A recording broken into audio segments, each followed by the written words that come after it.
모든 이제 암 환자들의 공통점으로는 간 기능의 악화에 있습니다.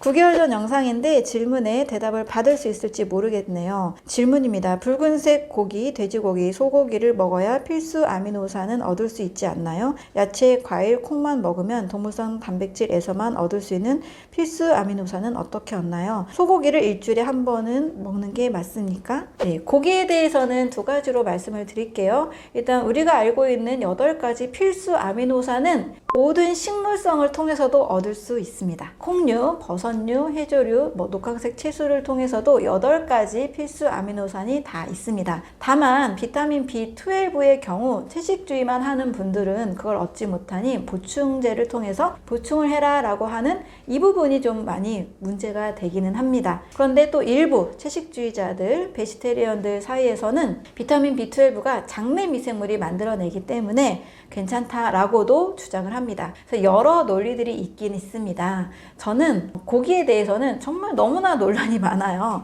그래서 붉은색 고기 내가 일주일에 한 번 정도 먹고 싶다. 그 정도는 저는 드셔도 됩니다 라고 말씀을 드려요. 유인원들도 총 칼로리의 5% 정도는 곤충을 먹습니다. 그래서 드시고 싶은 소고기, 최대한 공장식 축산, 항생제 안 쓰고 좋은 소고기 드시는 게 좋겠죠? 목초 정도로 고기를 드시고 싶다 할 때는 돼지고기, 소고기, 또는 가금류, 오리고기, 닭고기 있잖아요. 일주일에 150g 정도까지는 저는 큰 무리가 없는 양으로 봅니다. 150g 정도? 그래서 일주일에 한 번씩은 좀 고기데이해서 드시고 평상시에 과일, 채소를 충분히 드신다면 이것이 독소가 돼서 우리 몸을 위협하는 발암물질은 저는 안 되는 것 같아요. 너무 엄격한 이제 채식주의자들, 베지테리언 분들은 또 붉은색 고기에는 그 발암물질이 있다라고도 얘기하는데요. 저는 그 정도까지는 사람의 몸이 어떤 분에게 영향이 될 수도 있고요. 어떤 분에게는 약간의 발암성이 있을 수도 있으나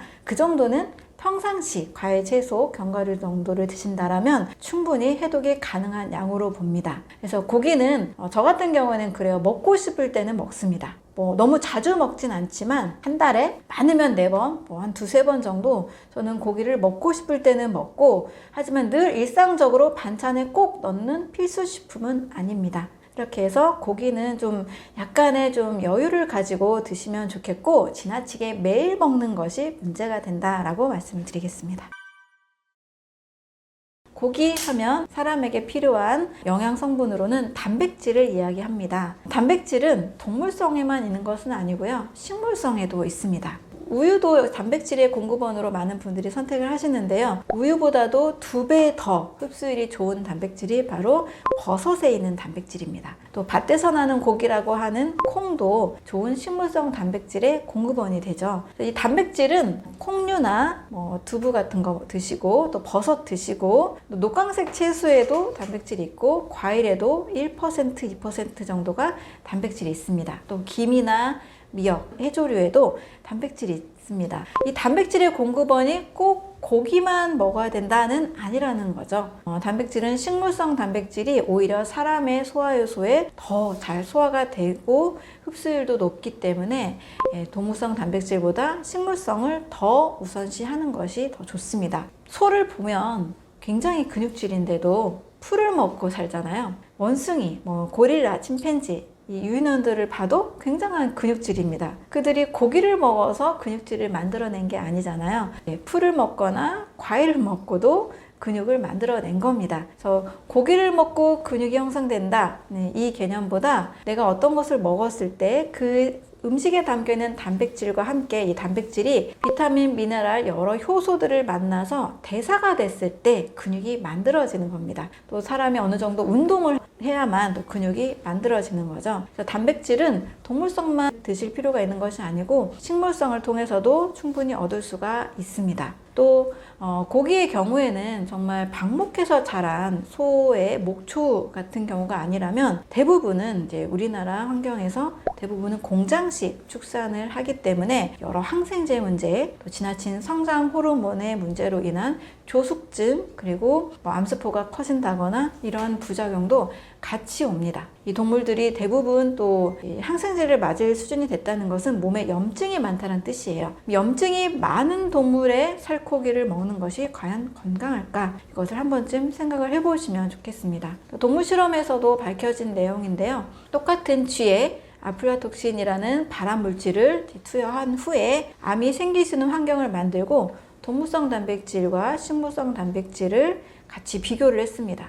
먼저 동물성 단백질의 5%와 20%를 급여했을 때 5% 정도는 암이 생기지 않았는데 20% 정도 급여한 후부터는 마우스 실험에서 암이 생겼습니다. 그런데 똑같이 20%인데도 식물성 단백질을 줬을 때는 마우스에게 암이 생기지 않았거든요. 따라서 발암 물질이 훨씬 더 많이 생길 수 있는 환경은 동물성 단백질이라는 결론이 내려지게 됐습니다. 그래서 우리가 먼저 안전한 식물성 단백질을 우선적으로 섭취를 하고 동물성 단백질은 5에서 10% 이내로 소량 섭취하시는 것이 더 건강에 이롭습니다. 네, 해산물 섭취에 대해서는 두 가지를 좀 조심할 필요가 있습니다. 첫 번째는 일단 지중해 식단이 아직까지는 전 세계에서 가장 건강한 식단이에요. 과일, 채소류, 해산물 같이 먹는데요. 이 생선 해산물의 경우에는 조심해야 되는 부분이 일단 첫 번째는 바로 중금속 오염입니다. 바다가 굉장히 많이 오염이 되어 있기 때문에 먹이사슬에서 가장 위에 있는 큰 생선들, 고등어, 연어, 참치 이런 생선들을 거의 매일 드신 분의 제가 중금속 모발 검사를 하게 되었는데요. 이분에게 수은이 정말 수치가 정상보다 10배 이상 굉장히 많이 검출이 되는 것을 확인했습니다. 해산물을 많이 거의 매일 드시면 대부분 중금속에 오염이 되어 있는 결과를 볼 수가 있습니다. 그래서 이제 미국에서는 임산부들에게 임신한 동안에 절대 해산물을 먹지 않도록 권고를 하고 있죠. 물론 중금속이 하나도 없는 안전한 경우에는 괜찮을 수 있습니다만 일단은 생선의 경우에는 중금속의 문제, 이것이 가장 좀 문제가 될 수가 있습니다. 그래서 작은 생선을 좀 먹는 것을 권고하고 있고, 두 번째로는 생선을 먹지 않을 때 오메가3 지방산 같은 건 어떻게 섭취하냐, 이제 이것을 많이 이제 질문하시는데요. 오메가3 지방산은 고등어, 연어에도 물론 있지만 식물에도 있습니다. 요즘은 아마씨유라는 것을 통해서도 오메가3 그리고 6와 9까지도 균형 잡히게 섭취를 할 수가 있고, 아마씨유를 통해서 많은 암 환자들의 염증 수치를 떨어뜨리고 좋은 결과를 만들어낸 분들도 계십니다. 그래서 오메가3 지방산의 경우에는 식물성으로, 그 외에도 여러 가지 식물성, 해조 오메가3도 있고 여러 가지 식물성이 있는데요.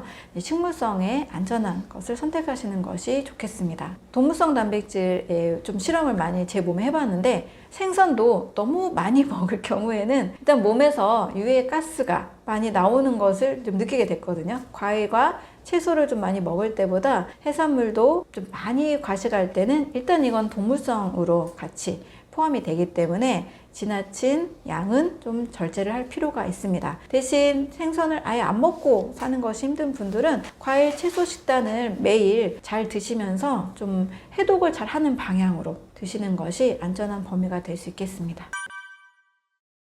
고기 섭취가 증가할수록 암도 증가한다라는 통계가 이미 나와 있습니다. 미국의 코넬대 교수인 콜린 캠벨과 또 아들 토마스 캠벨이 함께 아주 대규모의 연구를 했는데요. 무려 60년에 걸친 연구를 진행을 했습니다. 그 이름은 차이나 스터디라는 건데요. 고기 섭취량과 질병의 상관관계를 조사를 한 연구입니다. 결론적으로 고기를 많이 먹는 나라, 미국과 유럽 중심의 나라와 고기를 적게 먹는 나라, 아시아 쪽의 이 나라들을 비교했을 때 하루 섭취량의 10% 미만으로 고기를 먹는 아시아 쪽의 이 사람들이 훨씬 질병이 적고 또 암도 적었다는 것을 확인을 했습니다. 하지만 이 아시아 국가라 하더라도 좀 부유층에 있는 사람들의 경우 고기 섭취량이 10% 이상 넘어갔을 때는 또 동일하게 심장질환, 암, 만성질환들에 노출이 된다는 것을 확인을 했습니다. 그래서 고기 섭취량이 증가할수록 암도 같이 증가한다.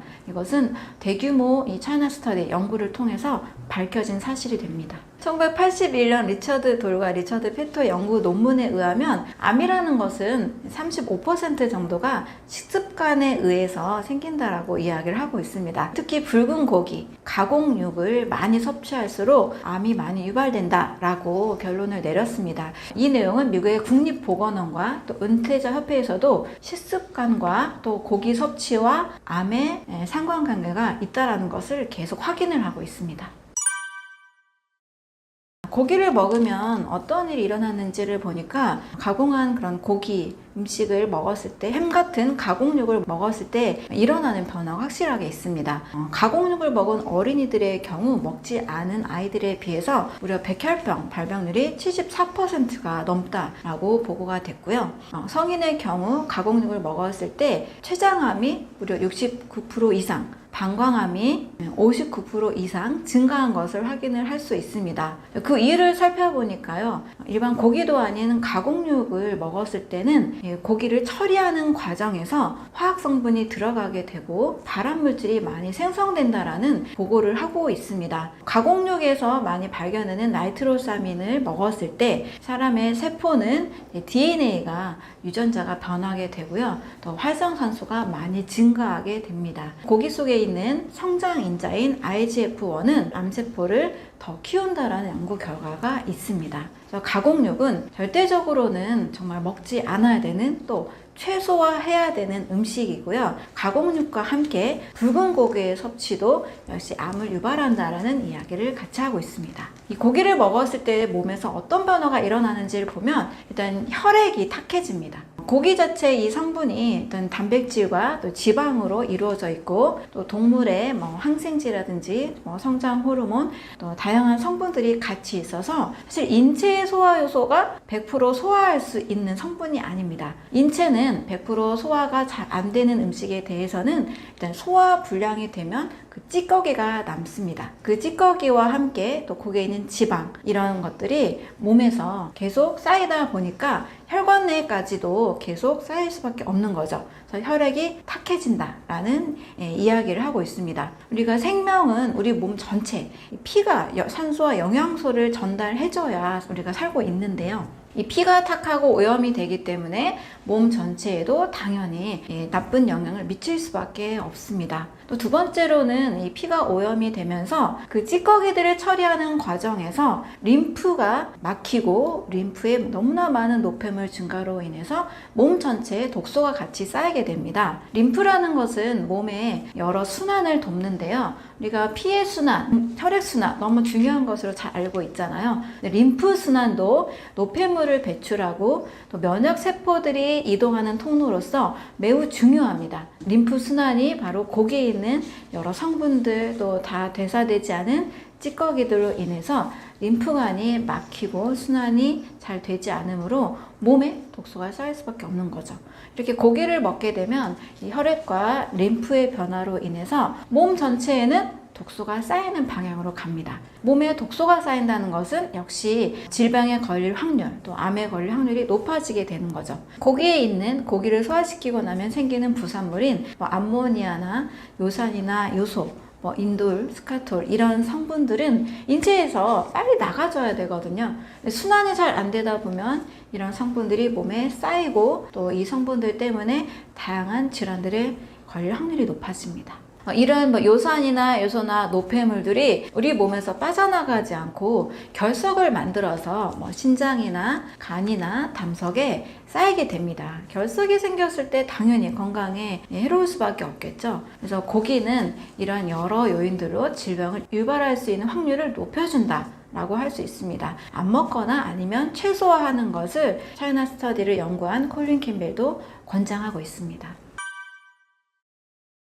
단백질과 지방의 상관관계를 밝혀낸 많은 연구들을 통해서 고기는 오히려 과다 섭취가 문제지 안 먹어서 병에 걸리지 않는다라는 결론을 내리게 됐습니다. 미국에서 단백질이 인체에 꼭 필요하니까 이거의 보급을 알리기 위해서 사실 시작했던 연구자가 있었습니다. 미국의 콜린 캠벨 코넬대 명예 교수님이신데요.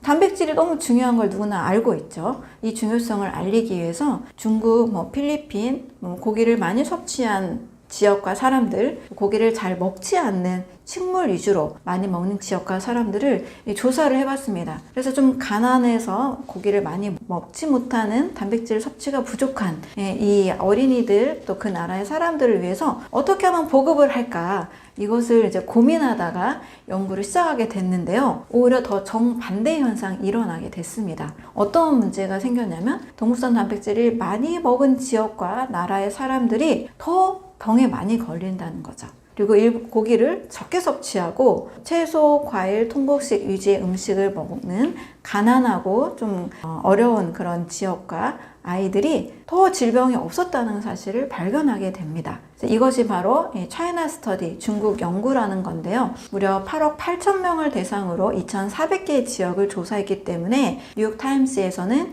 역학의 그랑프리다 할 정도로 이 연구 결과를 굉장히 신뢰하고 있습니다. 그래서 이 연구를 했던 오히려 수의사 출신으로서 동물성 단백질을 더 보급하기 위해서 연구를 했던 콜린 캠벨이 이 연구 결과, 자연의 식물, 과일, 채소, 통곡식 위주의 식사가 오히려 더 건강한 거다라는 결론을 내리게 됐습니다. 또 미국의 이제 빌 클린턴 대통령의 주치였던 존 맥두걸도 본인의 건강이 중풍에 걸릴 만큼, 10대에 중풍에 걸릴 만큼 건강이 워낙 안 좋은 상태에서 의대를 진학하게 되고 음식과 또 질병의 상관관계를 연구한 결과 미국은 20% 이상의 단백질이 질병의 원인이라는 것을 알게 된 거죠. 그래서 10% 미만 또는 5% 정도의 단백질만을 추천을 하고 있습니다. 이것은 모유에서도 사실 확인을 할 수가 있는데요.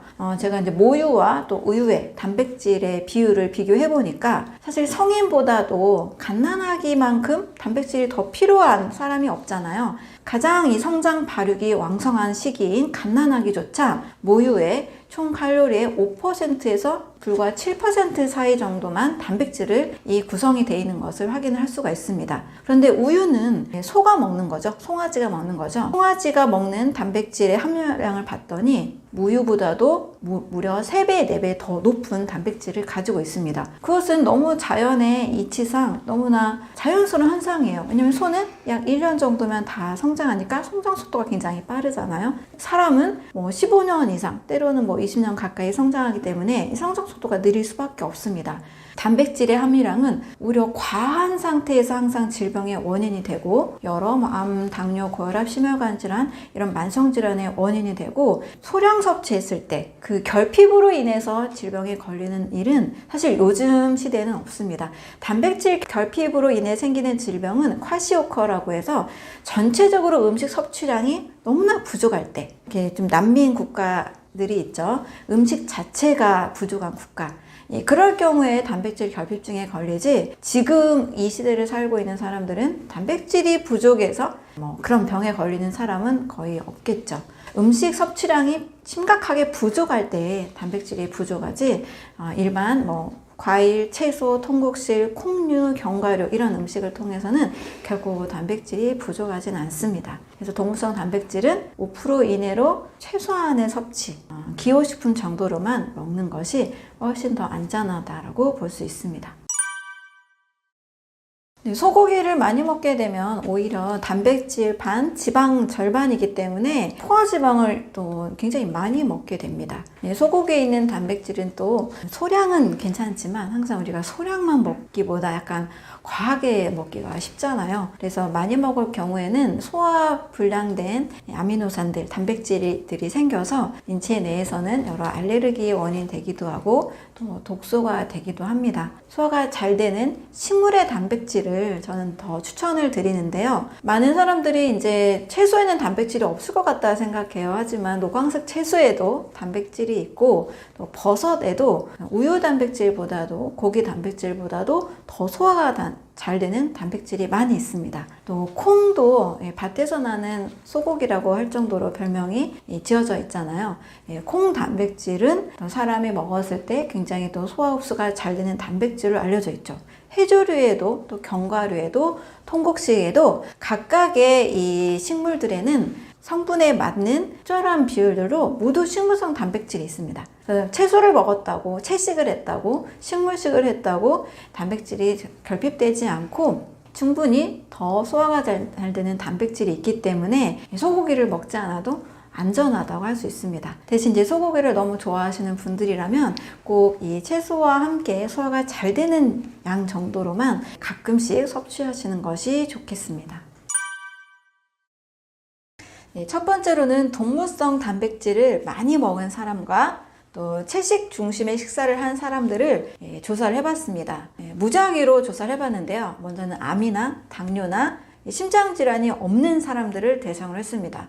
여성 84,000명, 남성 44,000명을 대상으로 각각 26년, 20년 아주 굉장히 오랫동안 추적 조사를 했죠. 동물성 단백질을 많이 먹은 사람들일수록 채식 위주로 한 사람들보다 무려 이 사망률이 43%나 더 높았다라는 연구 결과를 만들어냈습니다. 그래서 동물성 단백질 많이 먹을수록 수명이 짧아지고 또 여러 질병에 문제가 오는 것을 확인을 한 내용이죠. 두 번째로는 역시 이 고단백 동물성 단백질을 많이 먹은 사람들이 심혈관 질환에 어떤 영향을 미치는지를 연구를 했습니다. 2012년도에 스웨덴에서 무려 43,000명을 대상으로 30에서 39세 여성을 15년 동안 추적 조사를 한 결과입니다. 이 고단백 동물성 단백질을 많이 먹은 사람들이 심혈관 질환이 무려 60%가 더 증가한 거예요. 역시 동물성 식품이 증가할수록 그리고 식물성 음식을 적게 먹을수록 심혈관 질환 사망률이 같이 높아진다는 것을 확인하는 실험이었습니다. 그리고 동물성 단백질을 많이 먹은 사람들의 사망률도 조사를 해봤는데요. 50에서 60세의 사람들 무려 6,000명을 대상으로 18년 동안 추적 조사를 했습니다. 그랬을 때 이 동물성 단백질을 적게 먹은 사람들에 비해서 암 사망률이 굉장히 높았고요. 또 전체 사망률의 75%가 더 증가를 한 것을 볼 수가 있습니다. 이뿐만 아니라 고단백 동물성 단백질을 많이 먹은 사람들은 당뇨 발생률도 굉장히 높았고요. 단백질을 적게 먹을수록 질병 유병률이 적은 것을 확인을 할 수가 있었습니다. 네, 결국 질병과 사망률을 높이는 원인은 정제 탄수화물이라는 것을 확인할 수가 있었습니다. 정제 탄수화물에는 비타민이나 미네랄, 식이섬유, 식물 영양소 이런 항산화 성분들이 없기 때문에 몸에서 세포에 꼭 필요한 영양소가 결여되어 있고 몸의 대사를 막게 되죠. 그러면 이 정제 탄수화물 대신에 어떤 음식을 먹어야 될까? 질병을 예방하고 사망률을 줄이는 음식들이 무엇인지를 살펴보니까 다양한 색깔의 과일과 채소 그리고 콩, 견과류, 이 씨앗류 이런 음식들이 세포에 꼭 필요한 영양을 공급해주고 그러니 질병을 예방하게 됩니다. 전체적으로 사망률이 줄고 또 수명이 늘어나는 긍정적인 효과가 있습니다. 결국 또 만성질환과 조기 사망을 촉진시키는 것들은 바로 동물성 단백질의 과다 섭취라고 볼 수가 있죠. 지역적으로도 과일과 채소, 콩, 견과류, 씨앗, 통곡식을 많이 먹는 사람들일수록 질병이 더 적고 또 수명이 긴 것을 확인할 수가 있습니다. 이것은 미국과 유럽, 아시아 16곳의 연구팀의 연구 결과인데요. 무려 83만 명 이상을 대상으로 추적 기간만 해도 4년에서 26년을 비교했습니다. 그래서 매일 과일, 채소, 또 견과류, 콩, 씨앗을 섭취하는 사람일수록 전체 사망률이 줄어들게 되는 거죠. 그래서 어떤 약을 써서 건강해지는 것이 아니라 우리가 제대로 된 식사만 해도 약 없이 건강하게 살 수 있다는 것을 확인할 수가 있습니다. 미국의 심장학회 회장인 킴 윌리엄스라는 사람은 심장 질환은 99% 음식에 의한 질병이다 라고 이야기를 했습니다. 심장 질환이 생기는 이유는 바로 건강한 식사만 제대로 한다면 충분히 예방 가능한 거죠.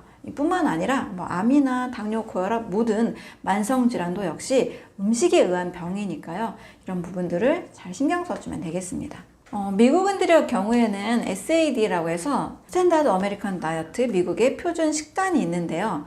무려 가공식품이 57%, 동물성 단백질이 32%, 과일, 채소 같은 식물은 11% 이하로 굉장히 적게 먹다 보니까 아주 미국인의 여성 평균 몸무게가 키 한 162 정도에 75kg 정도로 대부분이 거의 과체중인 거예요. 무려 40에서 59세의 40% 이상의 사람들이 모두 다 비만이었습니다. 이런 비만의 상태에서는 굉장히 2차 질환이 걸릴 확률이 높아지죠. 알츠하이머, 치매, 질병에 걸릴 확률들이 정상 체중보다 74%나 더 높습니다. 그래서 미국에서는 이 가공식품을 많이 먹은 시기가 가장 인류 역사상 비만인이 가장 제일 많은 시기였다고 합니다. 한마디로 가공식품은 비만과 다양한 질병들의 원인이 되기 때문에 반드시 건강을 위해서는 섭취하지 않는 것, 최소로 줄여주는 노력이 필요합니다. 그래서 면역력을 올리기 위해서 고기를 많이 드세요 라는 이제 한 고기 식당에 간판 그 광고 문구를 보게 됐습니다. 그런데 면역 세포도 단백질이고 면역 세포가 만드는 면역 물질도 단백질인 것은 맞는데요. 그렇다고 우리가 단백질을 지나치게 먹으면 곤란합니다. 어떤 점에서 문제가 되냐면 하루 칼로리의 20% 이상 과한 단백질은 사람의 몸에서 결코 도움이 되지 않는 불필요한 독소로 작용하게 됩니다. 일단 동물성 단백질은 다 완전히 소화가 되지 않아요. 그것을 극적으로 보여주는 사례가 동물성 단백질을 주식으로 먹는 사자의 소화 요소는 사람의 소화 요소보다 위산, 산성이 무려 4배에서 20배 강합니다. 그리고 극적으로 이 고기를 전혀 먹지 않고 풀을 주식으로 먹는 이 초식동물의 위산은 굉장히 약하죠. 사람은 잡식이라고 하죠. 고기를 소화시키는데 어느 정도 발달은 했지만 사자만큼 발달하진 않았습니다. 그래서 동물성 단백질의 경우 사람의 소화요소로 완전하게 분해가 되지 않죠. 이것을 느끼는 방법은 고기를 많이 먹은 날, 다음날 화장실을 다녀오면 화장실의 변을 통해서 확인할 수가 있죠.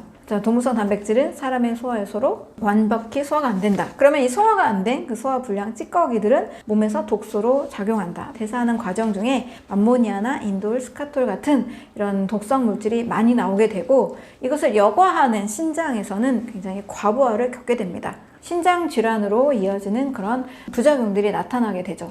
그래서 동물성 단백질 그리고 프로틴 보충제를 많이 먹는 헬스 트레이너들의 간과 신장 기능이 굉장히 떨어진 것을 볼 수가 있습니다. 세계 1위 보디빌더들도 이 프로틴을 많이 드시고 나서 아주 젊은 30대, 40대에 몸이 신장이 너무 망가진 사례들은 우리가 심심치 않게 찾아볼 수가 있거든요. 그래서 동물성 단백질은 과하게 먹을 경우에는 몸에 복소를 유발해서 몸에 해롭고 장기적으로 동물성 단백질은 IGF-1이라는 성장 호르몬이 있습니다. 사람의 몸의 성장 속도와 다른 더 성장을 빨리 시키는 이 성장 호르몬 때문에 암세포를 만들 수 있는 또 환경을 제공하는 거죠. 동물 실험에서도 동물성 단백질을 20% 이상 먹인 쥐에서 5% 미만으로 먹인 쥐와 비교했을 때 20% 이상 먹인 쥐에서는 암이 발생되는 것을 확인한 실험들도 있습니다. 동물성 단백질은 항상 20% 이상 드시면 안 되고요. 안전하게 5%에서 10% 미만으로 드셔주시는 것이 좋습니다.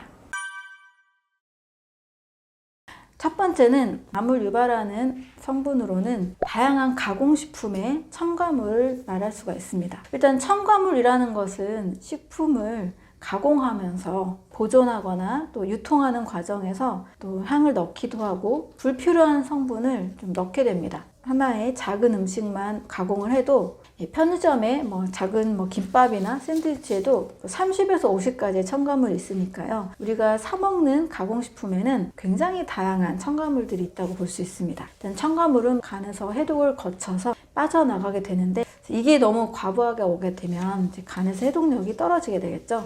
모든 이제 암 환자들의 공통점으로는 간 기능의 악화에 있습니다. 해독력이 떨어지고 간에서 다양한 영양소를 합성하고 세포에 필요한 물질들을 만드는 과정에서 이상세포가 만들어지는 확률이 높아지게 됩니다. 그래서 가공식품 그리고 다양한 첨가물들이 암세포를 만들 수 있는 환경을 만든다고 볼 수 있습니다. 두 번째로는 과식하는 습관을 들 수 있습니다. 과식을 하게 되면 몸에서 불필요한 대사물질이 굉장히 많이 만들어집니다. 뷔페 식사를 하게 되면 굉장히 많이 다양하게 먹게 되잖아요. 그러다 보면 이제 소화를 시키는 것도 굉장히 어려워지고 또 소화 시간도 굉장히 길어집니다.